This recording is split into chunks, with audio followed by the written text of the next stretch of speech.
দিনাজপুরের ফুলবাড়ীতে কৃষকরা আমন ধান রোপণে ব্যস্ত সময় কাটাচ্ছে। সাম্প্রতিক বৃষ্টিতে কিছুটা স্বস্তি পেলেও বাড়তে থাকা উৎপাদন খরচে কৃষকদের মধ্যে দুশ্চিন্তা লক্ষ্য করা যাচ্ছে।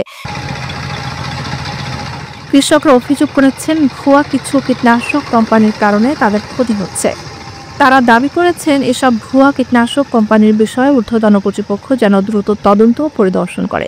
স্থানীয় কৃষি অফিসের কর্মকর্তারা সঠিক নিয়মে এবং সময় মতো আমন ধানের চারা রোপণের পরামর্শ ও কারিগরি সহযোগিতা প্রদান করেছেন।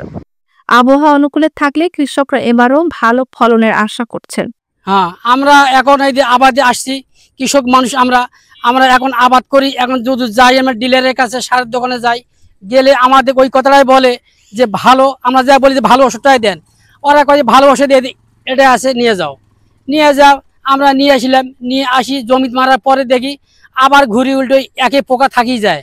এই কারেন্ট পোকা ধরি 5-7 বার স্প্রে করার পরেও সে পোকা সরে না। আমরা এক জমিতে 4-5 বার স্প্রে করার পরেও মনে করে সে ওষুধে কোনো কাজ আসে না। পড়তা খুব একটা আসে না, সারের দামটা বেশি হয়। এরপরে যে বীজটা প্রয়োগ করতে হবে না, এইটাই বেশি পড়ে যায় খরচ। 3000 টাকা চাষের দাম, গাড়াই হলো 3800, 1200 টাকা সব 1400 1300, এলে সব কিছু দিয়ে দেখা হচ্ছে যে হিসেব করি পোষা না।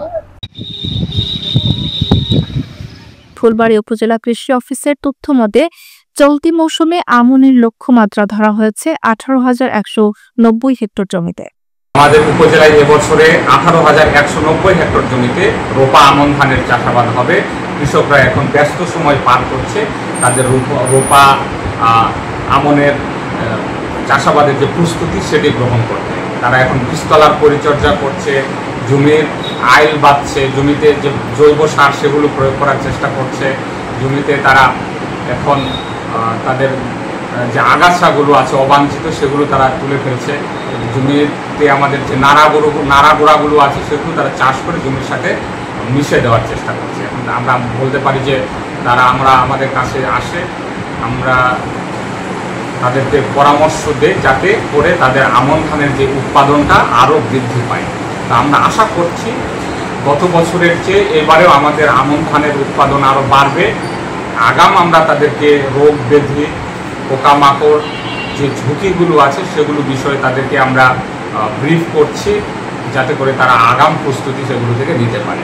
এবং সেই সাথে যদি আমাদের খরা হয়ে থাকে সেক্ষেত্রে সম্পূরক সেচের জন্য তারা ব্যবস্থা করতে পারে, সে বিষয়টাও আমরা তাদেরকে আগে থেকেই জানিয়ে রাখছি। এবং আমাদের মাঠ পর্যায়ে যে উপসহকারী কৃষি কর্মকর্তার যারা আছেন তারা তাদেরকে ওইভাবেই বিভিন্ন উঠান বৈঠক সহ বিভিন্ন গ্রুপ মিটিং আয়োজন করে তাদেরকে উদ্বুদ্ধ এবং সচেতন করছে। সরকারি সহায়তা হিসেবে 3000 জন কৃষককে আমন ধানের বীজ এবং ডিএপি সার 10 কেজি এবং এমওপি সার 10 কেজি করে প্রণোদনার আওতায় আমরা প্রদান করেছি।